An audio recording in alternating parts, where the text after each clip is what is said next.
Toujours bien informé. Au 98.5 Montréal, vous écoutez L'Agacé le matin. J'annonce qu'un gouvernement conservateur basé sur le gros bon sens va éliminer la taxe de vente sur les nouveaux logements de moins d'1 million de dollars. Mais mon inquiétude, M. Lagacé, c'est qu'il y a un système. J'ai fait un appel à tous. Nous, on va aller au fond de cette histoire-là. Moi, c'est ce qui m'inquiète le plus, M. Lagacé. Jamais vous n'allez entendre le Parti québécois blâmer des individus. Et notre but, c'est un modèle durable et la paix sociale. Donc, aux Québécois issus de l'immigration, vous êtes Québécois. Puis, les conséquences sur le logement ou les services, on le vit tous ensemble, puis on a un intérêt commun à trouver un modèle qui est durable, qui n'est pas une dérive idéologique. Voici Patrick Lagacé. Mardi le 29 octobre, merci d'être là. On commence avec une météo avant le tour d'horizon de l'actualité. C'est froid ce matin, 0 degré. Alternance soleil et nuages. Aujourd'hui, de la pluie. Ce soir, maximum de 13 en après-midi. Demain, mercredi, ciel variable, maximum de 21. Et ça va mettre la table pour une Halloween pas mal chaude. Oui, 23 degrés, mais il y aura de l'humidex à 25 degrés. Cependant, pour la tournée des enfants qui vont vouloir des bonbons dans le quartier, 40% de probabilité d'averse en soirée. Je commence avec cette nouvelle sur le TGV. Le TGV qui recevrait le feu vert d'Ottawa. C'est un scoop de Radio-Canada. TGV entre Québec et Toronto. Et là, vous me pardonnerez d'être sceptique. C'est un beau moyen de transport, le TGV. Si vous êtes allé en Europe, si vous êtes allé au Japon, vous le savez, on embarque dans le train, 300 km/h, on couvre beaucoup de territoire en très peu de temps. Et c'est là que la distance devient moins importante. Écoutez, si ça se concrétisait et qu'on avait bel et bien un TGV, vous pourriez habiter à Trois-Rivières, travailler à Montréal, ce serait vraiment pas un problème, toute proportion gardée. Là, Ottawa dit, écoutez, on a quelque chose dans les plans, on a des propositions, etc. Voici pourquoi j'y crois pas. Et j'y crois pas pantoute. Le TGV, c'est le Yeti de la politique canadienne. Le Yeti de la politique canadienne. Pourquoi? Le Yeti, là, tout le monde en parle, personne ne l'a jamais vu. C'est la même affaire avec le TGV. Et je vais vous lire une dépêche, si vous permettez.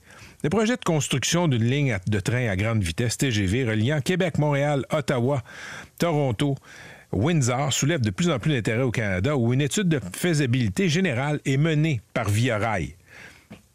7 octobre 1988.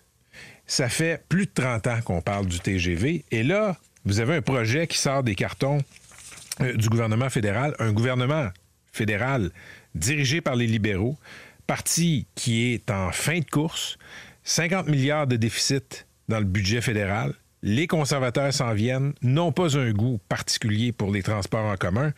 Désolé, mais c'est le Yeti, encore une fois. C'est un très beau projet, c'est une très belle idée. Mais cette nouvelle-là circule et là, les gens s'emballent. Je voyais le maire de Québec, M. Marchand, qui disait « Enfin, c'est fait! » Je l'invite à aller dans les archives et lire les dépêches des années 80, 90, 2000. Ça se fera pas. Protection de la jeunesse maintenant, DPJ, c'est une nouvelle à la une de la presse. On sait, il y a eu la semaine passée, là, on s'est réveillé vendredi matin avec ces nouvelles-là qui étaient dans le Journal de Montréal, dans Le Devoir et dans la presse. Beaucoup de détails sur ce qui s'était passé au centre de réadaptation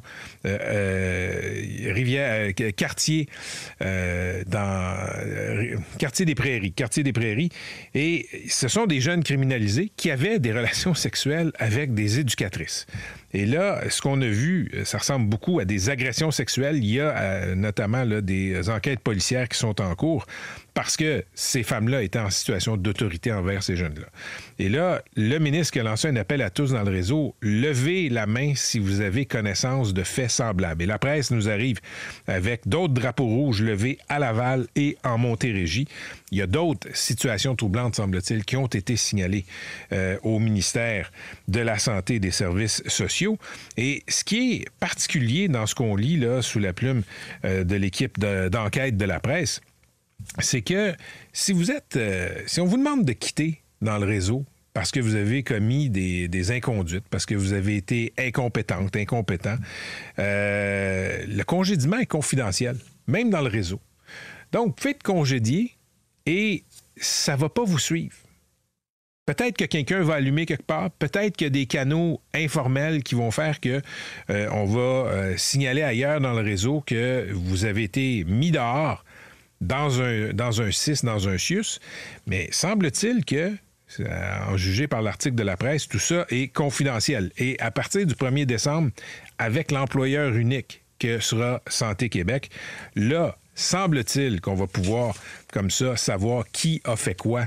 Mais sinon, tu es employé d'un CIS, on peut pas dire à l'autre CIUS où tu t'en vas travailler, écoute, lui ou elle a fait telle affaire quand il était ici. C'est un peu absurde. Parlons d'immigration maintenant. C'est un sujet très chaud, on le sait. Et Paul Saint-Pierre Plamondon, qui va être avec nous un peu plus tard à l'émission, a présenté hier tous les détails de son plan en immigration. C'est un plan qui prévoit, dans toutes les catégories d'immigration, des baisses assez importantes. Et M. Saint-Pierre Plamondon lit ça aussi à l'indépendance. Oui, dit-il, si le PQ était élu, on pourrait mettre en action une partie du plan, mais pour avoir tous les leviers, ça prendrait l'indépendance. Et là, le plan péquiste qui inquiète le milieu des affaires, qui lève la main et dit, écoutez, nous, on a des problèmes de main-d'œuvre depuis des années, et avoir des immigrants, des immigrantes qui viennent travailler ici, souvent de façon temporaire, ben ça nous aide beaucoup. On va poser ces questions-là tantôt à Paul Saint-Pierre Plamondon. Le chef du Parti conservateur du Canada, Pierre Poilievre, va être avec nous un peu plus tard à l'émission à 7h25 pour nous parler de cette idée qu'il a présentée hier. Et cette idée, c'est pour toutes les nouvelles constructions au Canada de moins d'1 million de dollars, ben on enlève la TPS, la taxe de vente fédérale, qui est de 5 %. Et je vous dis, le plan est salué par beaucoup de gens du milieu, par des experts, des échos que j'ai vus là au Canada anglais. On trouve que c'est une bonne idée. Il y a cette crainte que les constructeurs passent, si vous voulez, le rabais comme ça aux consommateurs, se le mettre dans les poches et qu'il n'y ait pas d'effet comme ça dans les poches des consommateurs. M. Poilievre dit que le jeu de la concurrence va faire son œuvre et qu'on va voir une baisse dans le prix des résidences. Et comment on va payer pour tout ça? Bien, ce que M. Poilievre prévoit faire, c'est de mettre la hache dans deux programmes de financement fédéraux qui aident les villes, qui aident les provinces et qui le jugent totalement inefficace. Donc, Pierre Poilievre va être avec nous à 7h25. Si vous avez des questions pour le chef conservateur, vous pouvez me les envoyer dans la messagerie au 98985. Parlons des conflits de travail au port de Montréal. Et il y a, on le sait, là, depuis quelque temps, il y a un bras de fer entre le représentant des employeurs et le syndicat SCFP des débardeurs là-bas. Et là, il va y avoir une autre grève partielle, mais cette fois-ci illimitée, qui va viser deux terminaux de la compagnie Termont. Et ça devrait commencer jeudi à 11h. Il y a au cœur des griefs des débardeurs toute la question de l'organisation du travail. Il y a le salaire, oui, mais il y a la question de l'organisation du travail et c'est souvent ça le problème dans le port. On va parler de tout ça un peu plus tard avec Michel Murray, qui est conseiller syndical au SCFP. Et là, vous vous demandez peut-être pourquoi je parle du conflit dans le port de Montréal. Un conflit dans un port en Amérique du Nord, que ce soit aux États-Unis ou ici, ça a le potentiel de paralyser l'économie. Ça a le potentiel d'avoir un effet sur les prix. Pourquoi? Bien, il y a beaucoup de choses qui voyagent dans le commerce international par les bateaux. Les trains, c'est vrai, là, sur le continent, mais par les bateaux, c'est extrêmement important dans l'économie. Et des fois, on voit dans l'actualité des conflits. Par exemple, conflit là, chez Boeing. Je prends un exemple comme ça. Ça n'aura pas d'impact dans vos vies immédiatement. S'il y a des grèves dans les ports, s'il y a une grève au port de Montréal, et là, c'est la stratégie des grèves ici et là qui prévaut au SCFP, ça risque d'avoir un impact dans les chaînes d'approvisionnement et ça risque d'avoir un impact dans vos poches assez rapidement. Je reste sur le thème du travail parce que dans le Journal de Montréal, aujourd'hui, il y a un témoignage qui devrait nous sonner une alarme chacun dans nos têtes parce que on a ce système de garderie au Québec qui est le système des CPE. c'est, quand on y a accès, comme bien des choses au Québec, si vous y avez accès, c'est vraiment formidable. Les éducatrices, les éducateurs sont engagés, c'est bon pour les enfants d'aller là, c'est bon pour les femmes qui veulent travailler, l'efficacité a été prouvée là, par de nombreuses études à cet égard-là. C'est bon pour les familles, on met moins d'argent comme ça sur le CPE qu'on peut en mettre en Ontario, aux États-Unis. Plus de revenus disponibles. Cependant, les éducatrices en garderie sont pas très, très bien payées. Et ça, c'est une des récriminations du syndicat. Il pourrait y avoir un conflit de travail dès le mois de novembre. Et il y a le témoignage d'une femme qui s'appelle Caroline Lévesque. Elle a décidé de quitter son emploi d'éducatrice en CPE pour tenter de gagner sa vie plus confortablement en construction. J'ai fait écho, là, je pense, il y a une dizaine de jours à un éducateur, justement, qui avait fait la même chose. Il a laissé son travail d'éducateur en CPE pour prendre la fameuse formation à 750 $ par semaine. Le gouvernement vous paye pour prendre une formation pour créer de la main-d'œuvre pour la construction. Et il y a de plus en plus d'éducatrices, je ne veux pas dire qu'elles s'en vont en construction, mais qui regardent leur chèque de paye et qui se disent... Dans un contexte de pénurie d'emploi, même si j'aime ce métier-là, est-ce que je suis mieux d'aller faire autre chose? Et il y en a plein qui vont faire autre chose, qui vont travailler, par exemple, dans le réseau de la santé, etc., etc. Il y a beaucoup de gens qui ont besoin de leur expertise et qui partent, mais là, ça frappe l'imaginaire quand même. Une éducatrice, pris ça dans le Journal de Montréal, à bout, se tourne vers la construction. Parlons de Donald Trump. Et je suis désolé, je vais peut-être relayer des gros mots en anglais, mais il y a des questions qui se posent sur la rhétorique de M. Trump. Avant d'arriver à l'analyse que fait le New York Times là, dans son édition de ce matin sur les mots employés, les gros mots, les mots sales employés par le candidat républicain, faut parler du rassemblement des Trumpistes au Madison Square Garden en fin de semaine. Il y a eu énormément de gros mots qui ont été prononcés. Écoutez, on a fait des comparaisons entre Mme Harris, la candidate démocrate, et une prostituée. Il y a un des orateurs qui est allé sur scène, qui a montré son majeur à la foule. Il y a eu des jokes, disons, un peu salaces, des jokes de sexe, et aussi, évidemment, cette métaphore utilisée par un humoriste qui est allé dire qu'il y a, au milieu de l'océan, une île flottante de déchets. Et cette île flottante de déchets, c'est Porto Rico. C'est un territoire américain, Porto Rico. Donc, ça a vraiment choqué plusieurs Latinos, plusieurs Portoricains aux États-Unis. Mais ce qu'on apprend aujourd'hui dans un média américain, c'est que le texte de cet humoriste-là avait été soumis pour approbation à la campagne de M. Trump. Et la campagne de M. Trump a vu la première version et a vu le mot, je m'excuse de le dire, boucher les oreilles des enfants s'ils sont bilingues, le mot « cunt ». Ça, en français, c'est P-L-O-T-T-E. Et ils ont dit, savez-vous quoi? Révisez donc ça, enlevez ce mot-là, ça va trop loin. Mais pour tout le reste, ça, c'était correct. Dire que les Portoricains habitent une île de déchets flottantes, ça, c'était correct. Tous les autres épithètes qui ont été utilisées, ça, c'était correct, faut-il en déduire.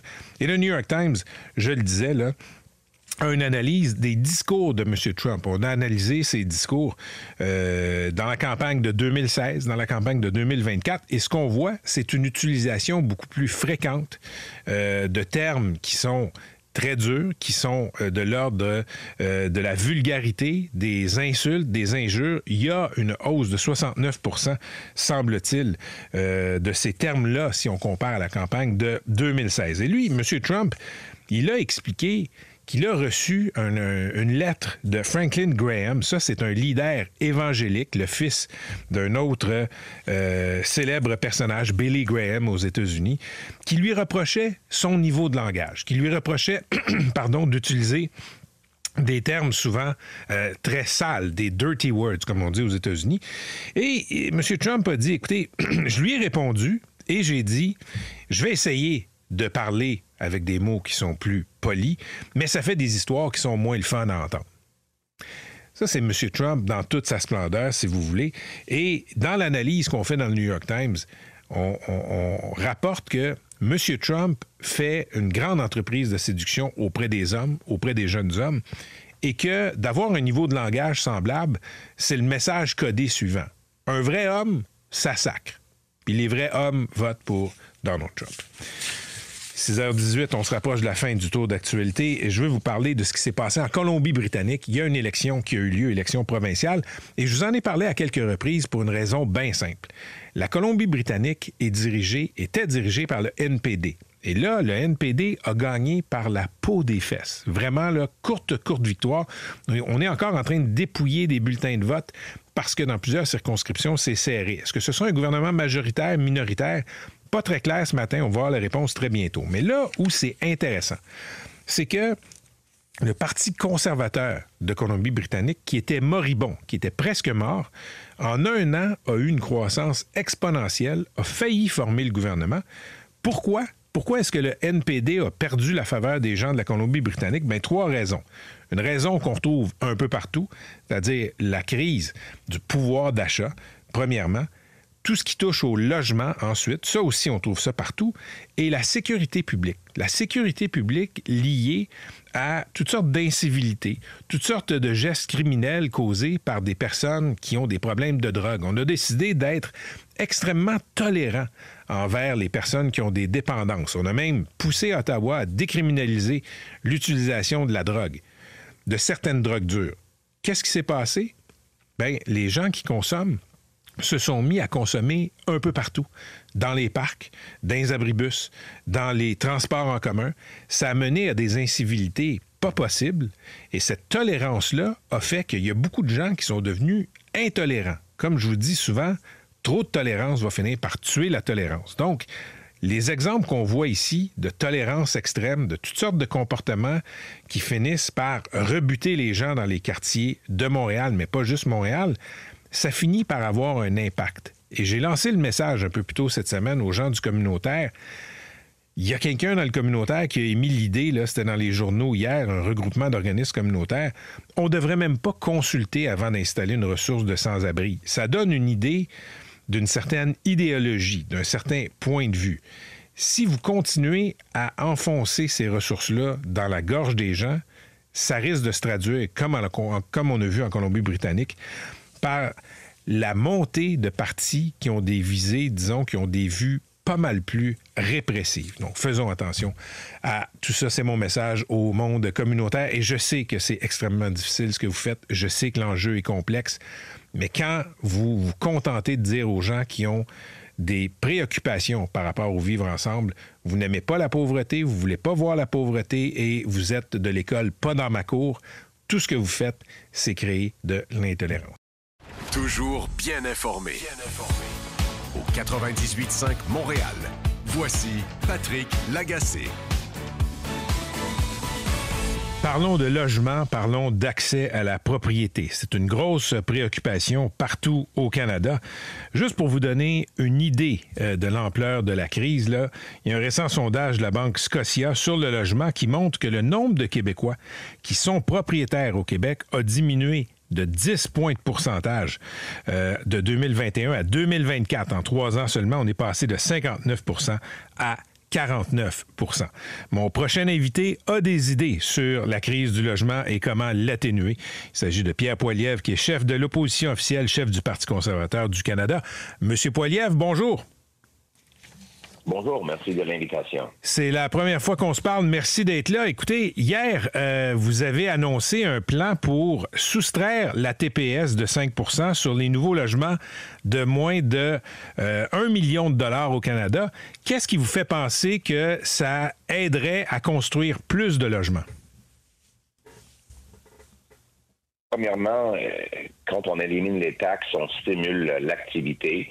Maintenant, le logement canadien est parmi le plus taxé au monde. En fait, à peu près une tiers du coût de nouveaux logements au Canada, c'est les taxes. Les taxes des 3 niveaux du gouvernement.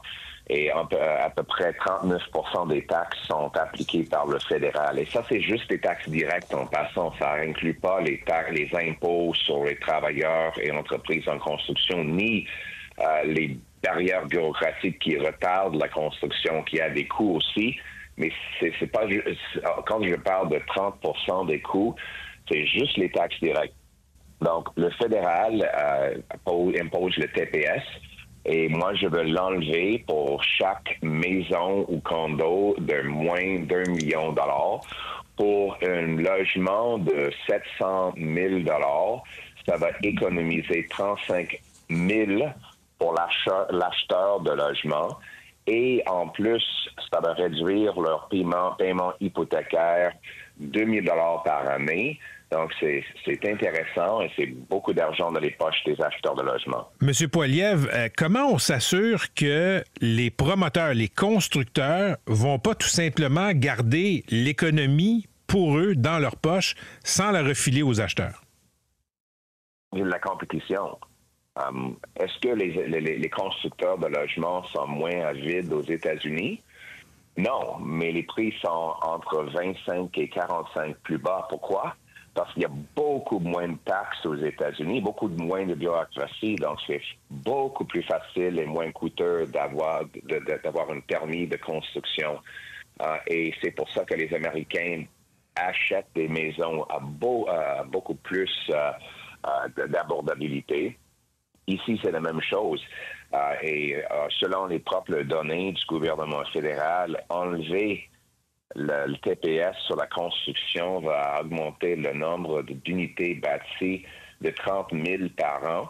Augmenter l'offre, ça réduit le prix. C'est la loi de l'offre et de la demande. Donc, si on incite la construction en éliminant les taxes, ça va donner des prix plus raisonnable pour des acheteurs. OK, mais là, le gouvernement fédéral, s'il était dirigé par vous, se priverait de revenus. On a 5 % de TPS qu'on ne met pas là, sur ces logements de moins d'1 million de dollars. C'est des revenus dont se prive le gouvernement. C'est un programme qui coûterait combien? Pour 4 ans, c'est 16 milliards de dollars. C'est pour ça que j'ai identifié à peu près 16 milliards de dollars en économie et d'autres revenus. Laissez-moi expliquer. Premièrement, il y a 2 programmes de logement que le gouvernement a déjà, où le ministre avoue que ces programmes-là ne bâtissent pas de logement. Comme l'accélérateur de logement, ça paye les municipalités pour engager plus de bureaucrates. La théorie, c'est que les bureaucrates vont accélérer les permis de construction, mais ça n'a pas fonctionné. Ça a retardé les constructions. Donc, je vais éliminer ça. Ça va économiser 3 milliards.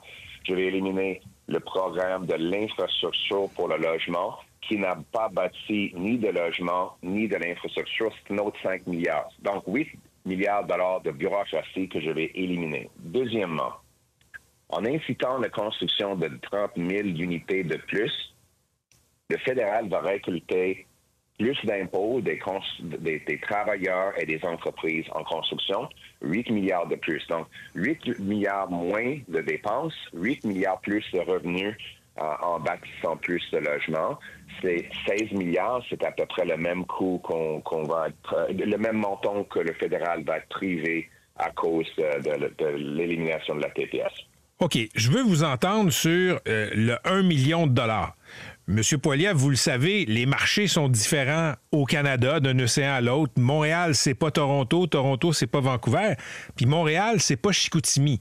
Est-ce que vous envisagez de peut-être avoir des barres, des seuils qui sont différents selon les marchés? Parce que 1 million dans la région de Montréal, c'est une chose, mais 1 million dans la région de Chicoutimi ou Trois-Rivières, ça a une plus grande valeur résidentielle, si on veut, que dans les régions de Montréal, par exemple. C'est un bon point. On a considéré ça. On a choisi la simplicité. On voulait un seuil à travers le Canada pour que les gens n'aient pas besoin de regarder une grande liste de seuils différents pour chaque municipalité. Je sais qu'à Toronto, on peut pas acheter une grande maison pour 1 million de dollars. C'est à peu près, c'est très petit. Mais c'est la réalité qu'on doit aussi inciter des constructeurs de bâtir des logements de moins d'1 million de dollars. C'est pour ça qu'on a mis un seuil dur d'1 million. On ne veut pas subventionner des grands châteaux non plus. On veut simplement un seuil qui est assez raisonnable à travers le pays. C'est pour ça qu'on a choisi ce chiffre. OK. Écoutez, je vous entraînerai sur d'autres sujets, si vous permettez. Comme c'est la première fois qu'on se parle, je pense que les auditeurs québécois ont soif de vous connaître. Mais quand on regarde les chiffres, les sondages, M. Poilievre, vous êtes très populaire partout au Canada. S'il y avait des élections demain matin, vous auriez probablement une super majorité. Le Québec vous résiste. Pourquoi, vous pensez?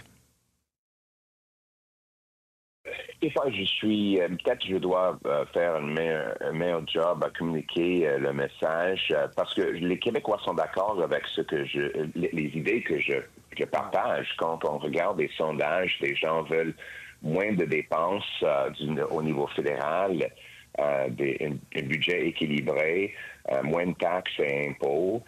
Ils veulent aussi une immigration contrôlée, comme on avait dans l'ancien gouvernement conservateur, comme nous aurons quand je serai premier ministre.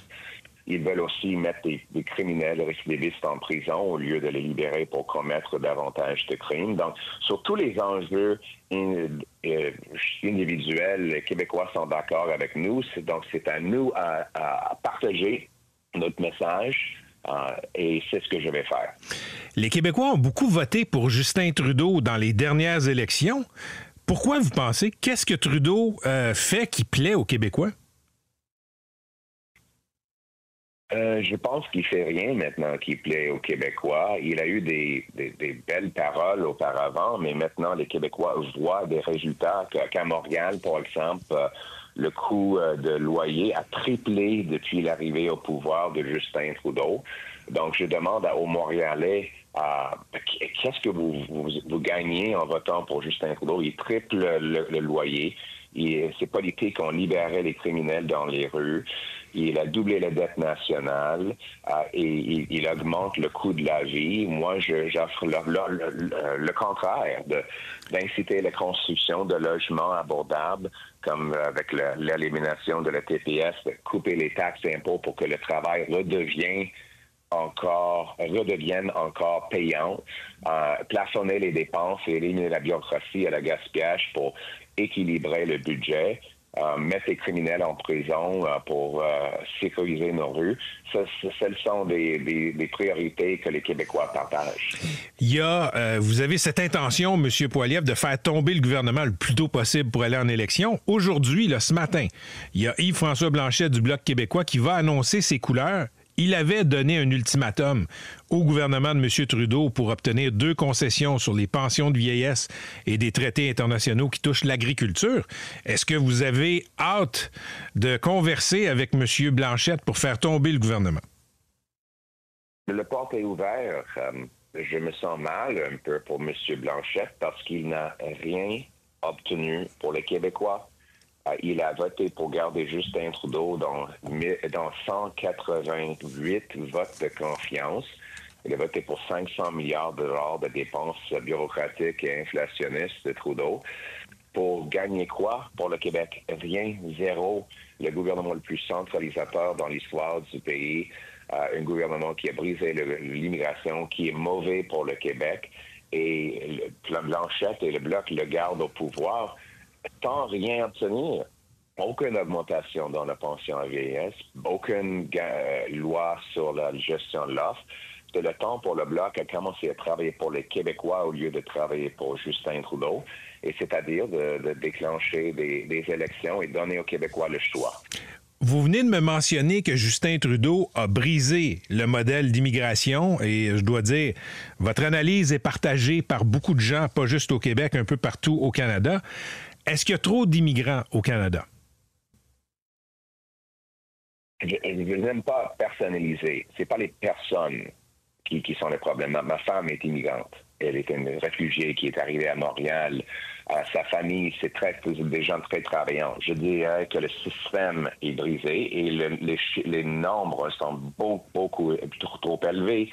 Le gouvernement Trudeau a augmenté le nombre d'immigrants de 200% en 2-3 ans. C'est même pas pensable.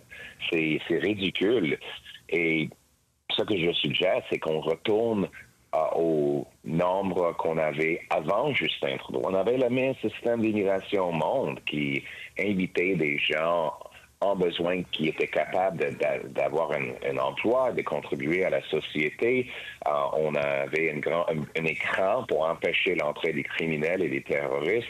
Donc, ça fonctionnait. Il n'y avait pas de plainte à travers le Canada. C'était même pas controversé au Canada, l'immigration, ce qui est unique pour les pays. Mais Trudeau l'a brisé avec la corruption dans le système d'étudiants internationaux, travailleurs étrangers, réfugiés. Moi, je vais éliminer la corruption et réduire les seuils pour nous assurer qu'on ajoute plus de logements, de médecins et d'emplois que d'immigrants par année. Donc, vous êtes d'accord avec la prémisse qu'il y a trop d'immigrants. Vous baisseriez les seuils. Si on est pour rentrer dans les chiffres et être précis, c'est quoi l'idéal pour vous par année au Canada? Je vais juste partager quelques chiffres intéressants. En 2015, l'année avant l'arrivée au pouvoir de Justin Trudeau, il y avait 44 000 immigrants au Québec. L'année dernière, il y a eu une grosse augmentation dans le total. C'est 217 000 au Québec. Ça veut dire c'est quadruplé depuis l'arrivée au pouvoir de Trudeau. On parle des immigrants temporaires au Québec. Monsieur Legault, il veut 300 000 maximum. OK. En 2015, il y avait 1100 immigrants temporaires au Québec. Donc, le tiers de ce que M. Legault demande maintenant. Donc, juste pour montrer que c'était bien contrôlé, les chiffres étaient tout à fait raisonnables, basés sur le gros bon sens, si vous me permettez, quand les conservateurs étaient au pouvoir. Je veux simplement la même approche qu'on avait avant Justin Trudeau, qui fonctionnait pour tout le monde. Il y a une question au Québec là, qui est toujours disons, d'actualité quand on parle des conservateurs, M. Poilievre, c'est la question de l'avortement. Il y a beaucoup de Québécoises qui ont peur que vous vous apprêtez peut-être à rouvrir le débat sur l'avortement. Est-ce que vous avez un message pour les Québécoises?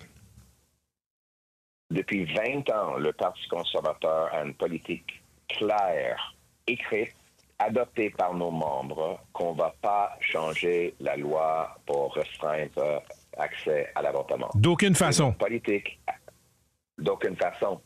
Et on était au pouvoir pendant les années Harper, pendant 10 ans, y compris avec une majorité au Sénat et aux communes. Pas de loi, pas de règles, pas de rien sur l'avortement. Donc, quand je serai premier ministre, il ne va pas y avoir des lois qui restreignent l'avortement. Zéro, ça ne va pas arriver, je vous assure. Allez-vous interdire à vos députés de déposer des projets de loi privés en ce sens? Les premiers ministres n'ont pas le pouvoir, mais n'importe quel parti de faire ça. Mais je peux vous assurer qu'aucune loi comme ça sera adoptée. Dernière question, M. Poilievre. Il y a une élection américaine dans exactement une semaine. Si vous étiez américain, vous voteriez pour qui? Je voterai pour le Canada. Je suis partisan du Canada. Je veux ce qui est mieux pour le Canada. Et je veux pour une fois un premier ministre qui dit « Je vais protéger les intérêts du Canada ». Parce que ce soit Mme Harris ou M. Trump, ils veulent simplement ce qui est bon pour les États-Unis. Ils ne vont pas nous protéger. Ils veulent simplement, si on est honnête, ils veulent enlever nos emplois, nos entreprises. Et Justin Trudeau est en train de les aider à le faire avec des grandes taxes, impôts, paperasses. C'est pour ça qu'on a perdu 450 milliards de dollars d'investissement aux États-Unis et l'écart entre nos PIB par capita est le pire depuis 100 ans. Il faut ramener cet argent ici au Canada en coupant les taxes et impôts, en accélérant l'approbation des mines, des usines et des autres grands projets et en rétablissant un équilibre dans nos finances. C'est comme ça qu'on va protéger l'économie du Canada et c'est ça ma priorité. Donc, vous n'avez pas peur d'une présidence Trump 2.0? J'ai peur qu'il va pouvoir voler nos emplois si Trudeau reste au pouvoir. Parce que c'est sa volonté. Il est très direct là-dessus. Il veut nos emplois, il veut notre argent, il veut nos entreprises.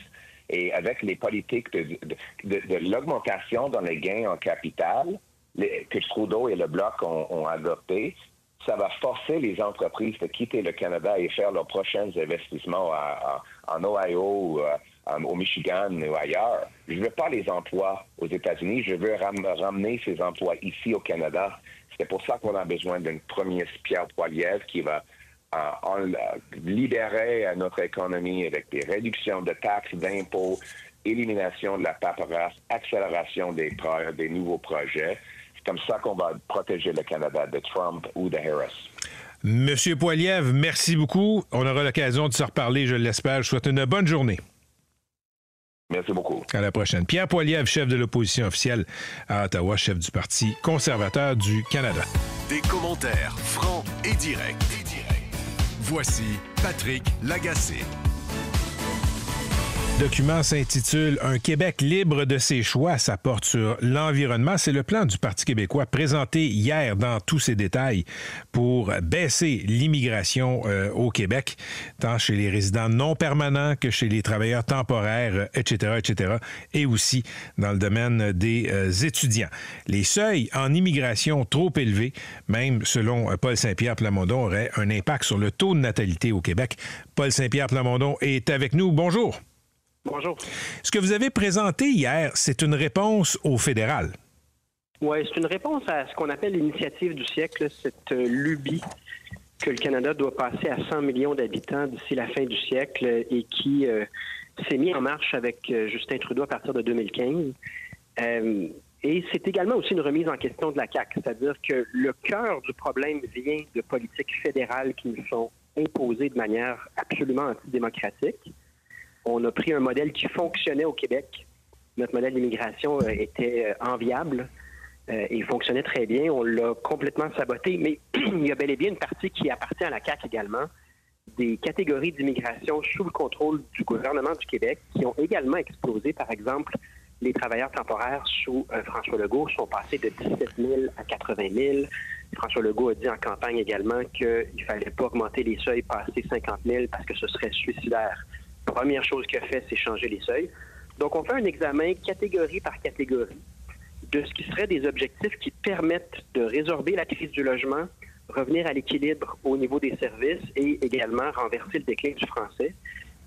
Et on dépose toutes les études au soutien de ces liens-là. On déboulonne certains mythes comme l'idée que la pénurie de main-d'œuvre est solutionnée par une hausse des seuils. C'est pas vrai. Notre expérience le démontre, mais également de nombreuses études. Là, c'est un document de 97 pages qu'on dépose. Il y a 652 000 immigrants au Québec présentement, là, si je me fie à votre document, puis ça recoupe d'autres sources, M. Saint-Pierre Plamondon.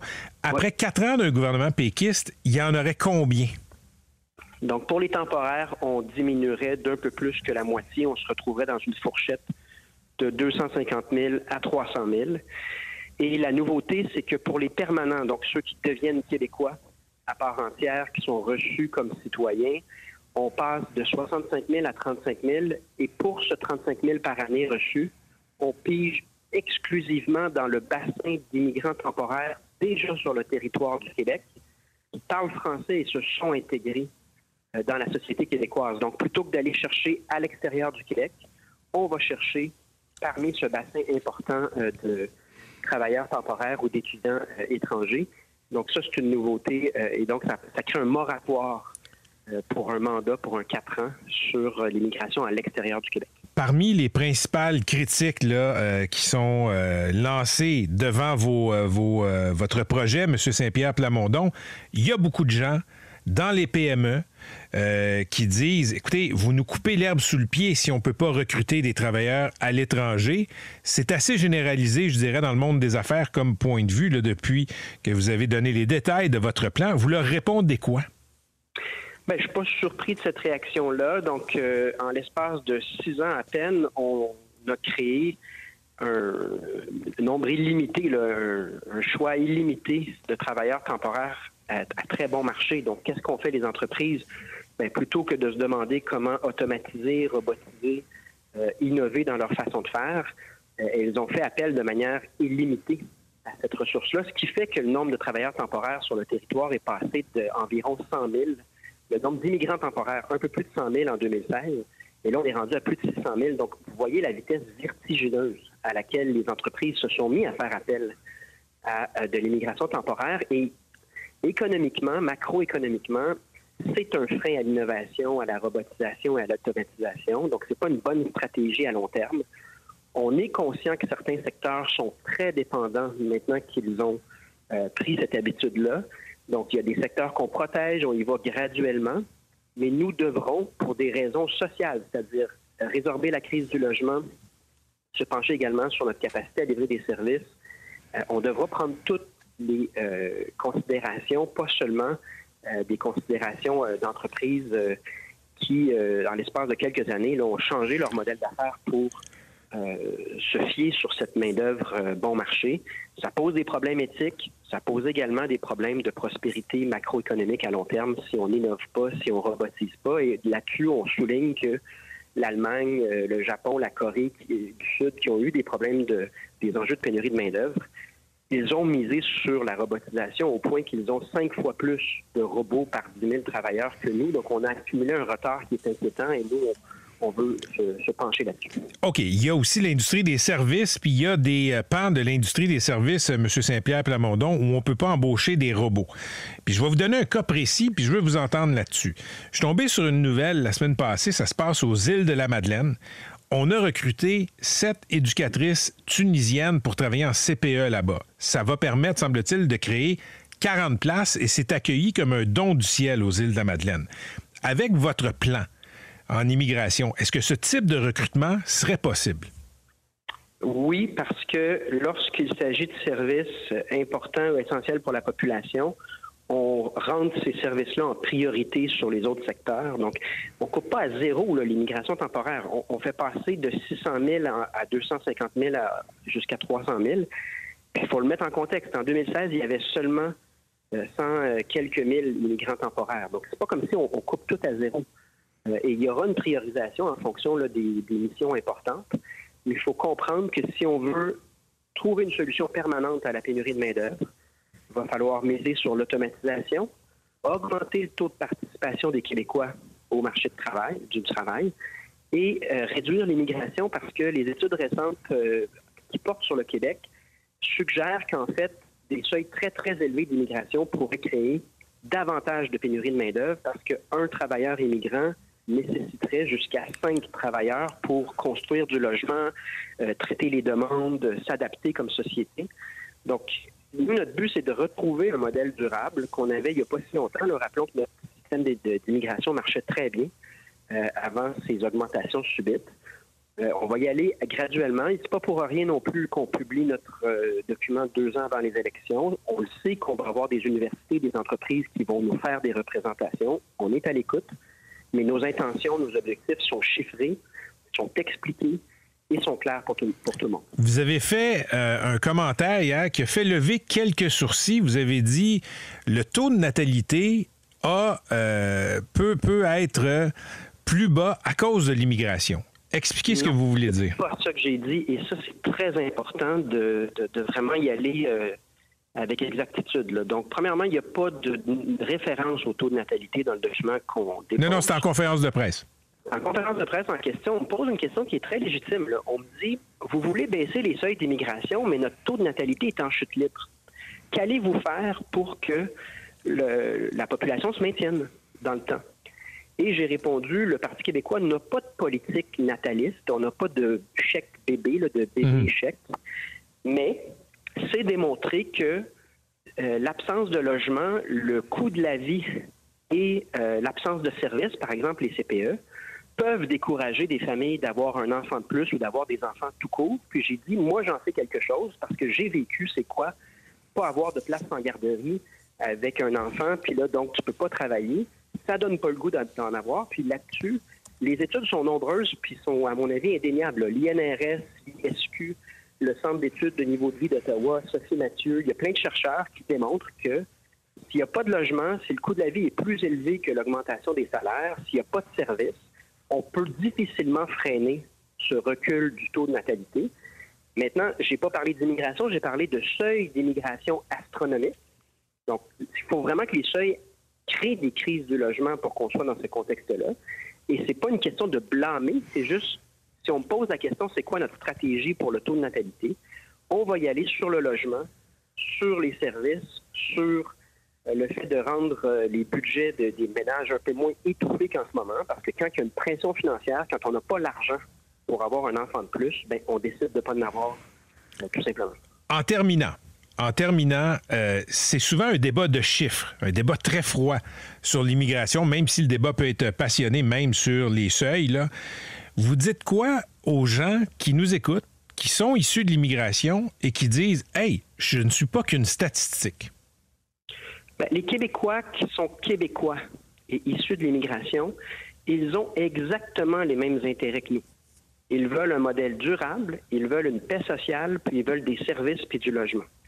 Puis dans le document de 97 pages, on cite les exemples en Europe où il n'y a plus de paix sociale. Nous, on prône un modèle durable qui retrouve l'équilibre, c'est dans l'intérêt de tout le monde. Aux immigrants temporaires, qui ont un permis temporaire, la décision qu'on prend, c'est d'aller puiser parmi les immigrants temporaires qui ont un haut niveau de français et qui ont démontré qu'ils s'intégraient dans le marché du travail, plutôt que d'aller chercher des gens à l'extérieur du Québec qu'on ne connaît pas. Donc, c'est également une bonne nouvelle pour eux.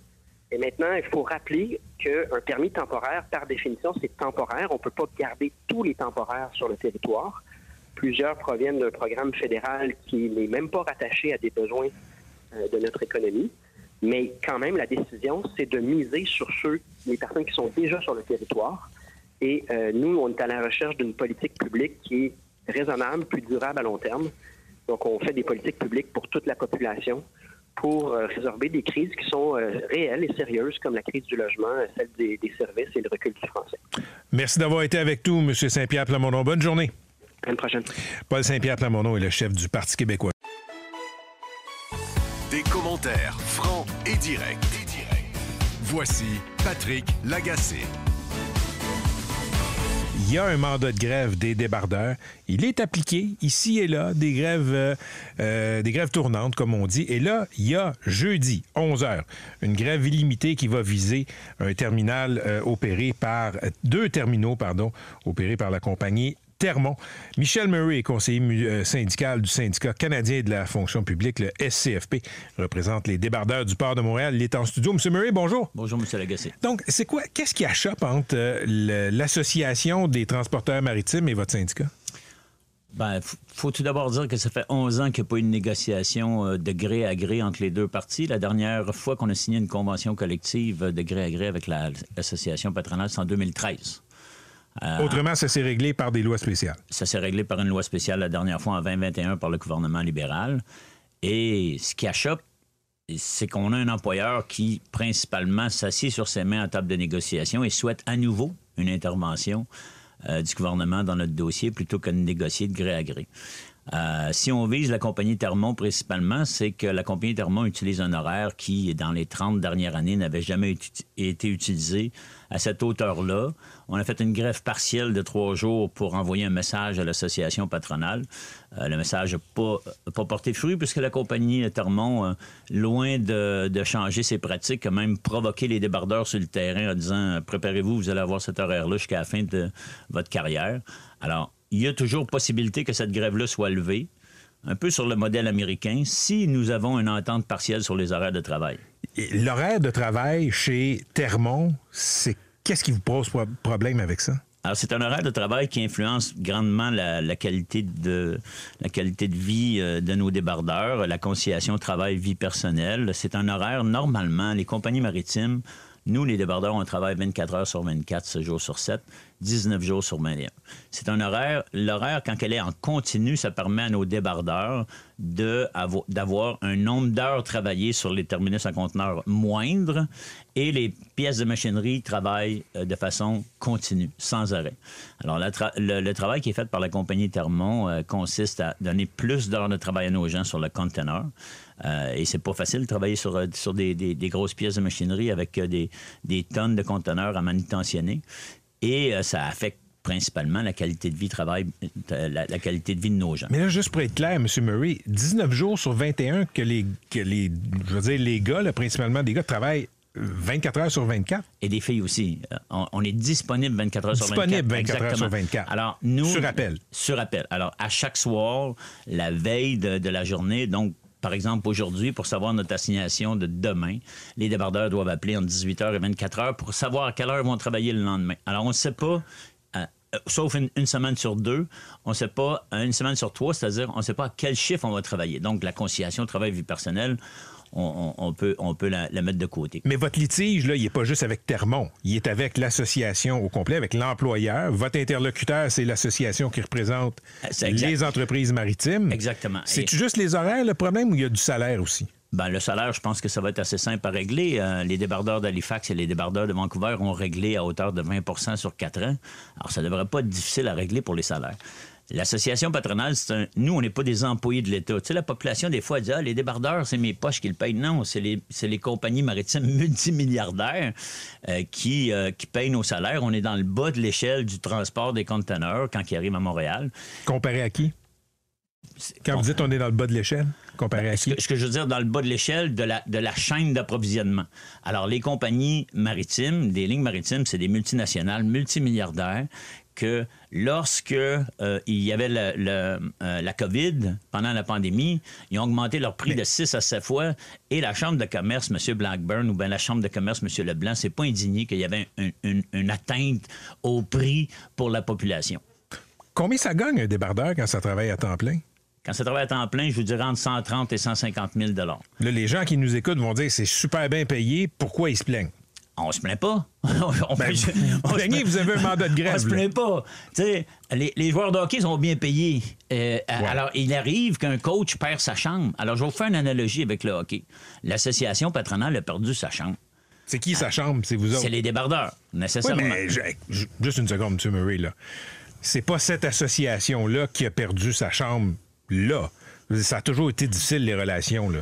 Y a-tu un contrat où ça a bien été? Non, monsieur, je diverge d'opinion avec vous. Je diverge d'opinion avec vous, monsieur Lagacé. J'ai commencé le métier de débardeur, j'avais 16 ans. Et j'ai jamais vu, depuis que ça va trahir mon âge, dans les 45 dernières années, une association patronale aussi méprisante envers les débardeurs. Il y a eu des moments où est-ce que vous avez certainement connu Dominique Taddeo, directeur du Port de Montréal. Personnage fantastique qui respectait les débardeurs. Il y a eu Brian McKessie, qui était président de l'association patronale, fils de Bryce McKessie, ministre libéral. Il prenait soin des débardeurs. Comment ça se fait? Alors, je vais vous donner une autre analogie. Si mon voisin, ça fait 4 fois que sa femme elle demande le divorce, on ne dira pas la femme prend la famille en otage. On va dire t'as un problème, buddy. T'as un problème, fais une introspection. Monsieur Murray, quand vous dites que c'est le pire employeur. Ah, je vous dis pas que c'est le pire. C'est le pire que vous avez vu depuis des années. Ouais. Écoutez, moi, je me rappelle, il y a une couple d'années, il y a des patrons du Port de Montréal qui ont mangé une volée dans le parking du Stade olympique. Non, c'est pas des patrons du Port de Montréal qui ont mangé une volée. Il n'y a personne qui a mangé une volée, M. Lagacé. Je m'excuse. Il y avait des cicatrices, je pense. Là. Non, arrêtez. Là. Il y avait une grève légale des débardeurs. Oui. Et pour la première fois en 50 ans, il y avait des scabs qui travaillaient et qui faisaient notre métier. Savez-vous ce que votre prédécesseur a dit ce matin-là, ici même, à 98.5? Il a dit, quand tu fais le scab au Port de Montréal, faut que tu t'attendes à manger des claques à la gueule. Ce que je veux dire, c'est M. Arcan. Ce que je veux dire, c'est que ça allait pas mieux il y a une couple d'années. Ben, c'est ce que je vous dis. Dans les 15 dernières années, on n'a jamais vu ça. On n'a jamais vu qu'une association patronale, plutôt que de chercher à régler, s'assoit sur ses mains et demande l'intervention du gouvernement. Là, vous jouez un peu au chat et à la souris avec le gouvernement fédéral. Je m'explique. Vous n'y allez pas avec un mandat de grève illimité qui vous attend, vous souriez, là. Ben, j'attends votre question. Qui vous attirerait une loi spéciale. Vous y allez de façon sectorielle. On vise un employeur, on vise une petite période de temps. Vous jouez au chat et à la souris avec Ottawa, là. On ne joue pas au chat à souris avec Ottawa. Votre sourire trahit un peu que... Non, M. Lagacé, vous me faites... Il y a de bonne heure le matin, vous me faites sourire. On ne joue pas au chat à souris avec Ottawa. Mais vous voulez pas une loi spéciale. On exerce un moyen de pression légal reconnu par la Charte canadienne. Les débardeurs... Dans un contexte où Ottawa a réglé, a menacé et a utilisé la loi spéciale pour arrêter des conflits dans des secteurs névralgiques, comme des ports. Donc. Attendez, ils ont appliqué l'article 107 pour CN, c'est PKC. Oui. Et ils pourraient le faire pour vous. Non, on a rencontré le ministre il y a 2 semaines. On a rencontré le ministre du Travail. Savez-vous ce qu'il a dit aux 2 partis qui étaient en face à face? Si vous partiez en grève illimitée puis que ça durait 1 semaine, pas sûr qu'Ottawa la trouverait drôle. Quand l'employeur, en 2010, a fait un lockout de 2 semaines, est-ce qu'Ottawa est intervenu? Est-ce qu'on a dit les employeurs prennent la population en otage? Pas du tout. Pas du tout. C'est un droit. Le droit de grève est légal. On exerce notre droit de grève de façon intelligente pour mettre une pression sur la partie patronale. Le droit de grève, c'est une pression économique, non pas sur la population, mais sur les employeurs maritimes. Le fromage, là, il est encore disponible à Quaticook, la meilleure fromagerie. Oui, ça, je suis d'accord avec vous. Verger du Gros-Pierre, à Compton, fantastique. Mais vous le savez, une grève dans un port, on l'a vu aux États-Unis, ça peut paralyser l'économie et la perspective d'une grève, ça fait que les choses se règlent vite. Mais ce que vous me dites, c'est que votre intention, c'est pas d'aller en grève générale illimitée. Pas au moment où on se parle. Pas au moment où on se parle. Ben, tout peut changer. L'employeur peut prendre des moyens contre nos débardeurs demain matin qui vont nous faire changer d'optique, M. Lagacé. Comme quel moyen qui vous ferait changer d'optique? Ben, s'ils prennent des mesures économiques contre nos débardeurs... Ben, qu'est-ce qu'ils peuvent faire? Ils peuvent couper ils peuvent couper les salaires comme ils l'ont fait en 2020-2021. De dire ça sera plus le temps et demi le soir et le temps double la nuit qui existe depuis 50 ans. Mais si vous avez un contrat de travail, ils ne sont pas supposés pouvoir faire ça. Pas à partir du moment où est-ce que le syndicat a exercé des droits de grève. L'employeur peut modifier les conditions de travail. On en est bien conscient. Alors, c'est le jeu de la pression économique de part et d'autre pour tenter d'en arriver à un règlement. L'objectif des débardeurs, c'est pas de faire la grève dans le port, c'est d'avoir pour la première fois en 11 ans un nouveau contrat de travail. Avez-vous un fonds de grève?